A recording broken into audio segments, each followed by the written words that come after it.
Okay, so this is the last one that we're going to do together, and this is what I call a twister. When I look at this, if I'm able to get the picture and they want the area between the curves, I can see that I have two sections being created by those two equations are able to bound two different sections.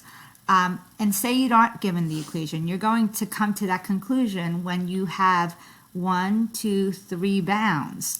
If you have 2 bounds, you're setting up one integral. If you have 3 bounds, you're setting 2 integrals up. If you have 5 bounds, you're going to set up 4 integrals. It's just that's the pattern. So when I'm looking at this, and I'm just given to this with no picture, what's easy to see is that everything's in terms of x. So I'm assuming this is going to be a rectangle that I consider a vertical rectangle.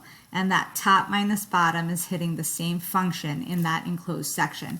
And here's a top and a bottom, a vertical rectangle, also hitting the same function in that section. So we start by looking at this algebraically. You always find the bounds first, set that equal to each other, the two equations, and you're going to set it equal to 0. So I'm just going to add the x cubed and minus the 6x over, and I get x cubed minus x squared minus 6x equals 0. I take a GCF of x out, and I'm left with x squared minus x minus 6 equals 0. Continue factoring, minus 3, x plus 2 equals 0. So then I see that I do have 3 bounds, x equals 0, x equals 3, and at x equals negative 2. So when I see that I have 3 bounds, I immediately know I need 2 integrals. The first integral is going to be the smallest value out of them all to the middle value. And then it's still going to be top minus bottom, and it's going to be in terms of dx.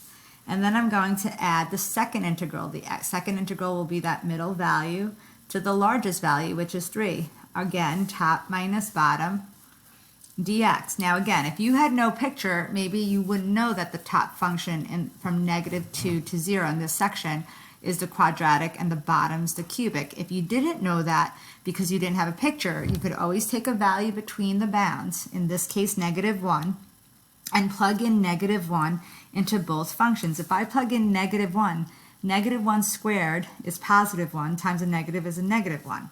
If I take negative 1 and plug it in here, negative 1 cubed is negative times a negative is a positive 1 plus a negative 6 is going to be a negative 5. Well, negative 1 is larger, so that's why the quadratic goes first. And it's true, it's the top one there. And here I put negative x cubed plus 6x in the second. Now here it switches gears. If I plug positive 1 in here, I'm going to get a negative 1. If I plug in a positive 1 here, I get a negative 1 plus a 6, which gives me a positive 5. That positive 5 is bigger, so the cubic comes first here. X cubed plus 6x negative x squared. So I'm here. So now it's really just up to cleaning up that integrand and integrating. So we have 2 integrals. When I do this, I'm just careful to not make a silly algebraic error with a negative. It happens to me all the time. I distribute x cubed, positive x cubed, minus 6x dx, plus, and then you get negative x cubed plus 6x plus x squared dx.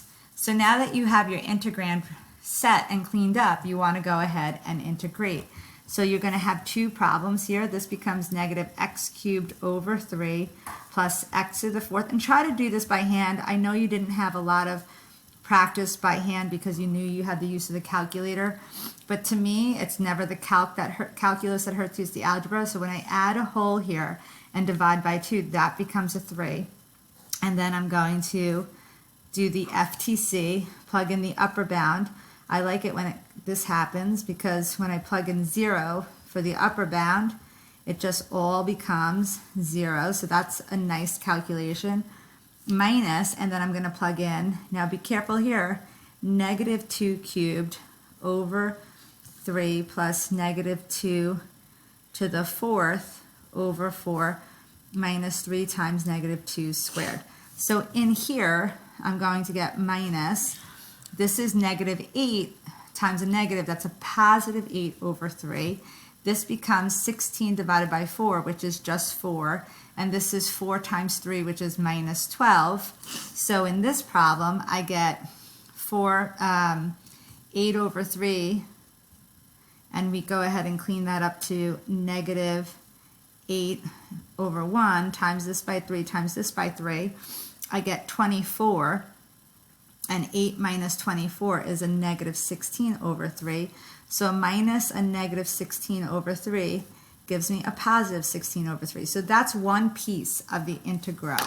So after this is done, this becomes 16 over 3. Now I need to integrate this one. So I'm going to do that in a different color just so you're not confused. And this is the piece that I'm at. So right here, I'm going to integrate that. That's going to become -x to the 4th over 4 plus 3x squared plus x cubed over 3. I'm going to evaluate it for 3 and 0. I might run into a little bit of a mess. I'm going to just write it down here.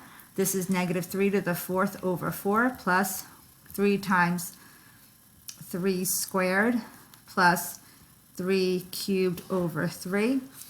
So when I do that, that gives me a -81 over 4 plus, this is going to be 9 times 3, which is 27, plus 9. So when I go ahead and add those two together, I get -81 over 4 plus 36, and then you need a common denominator, times that by 4, so you get -81 over 4 plus 144 over 4, which then ends up cleaning up to be 63 over 4.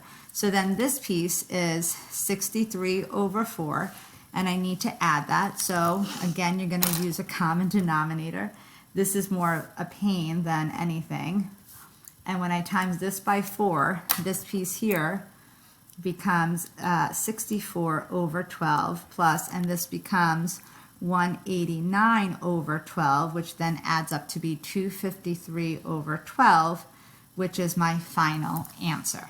Okay, so what I want you to do for homework, if you're continuing with the curriculum, is to go ahead and do the last 2 problems, and then we'll go over that on Wednesday.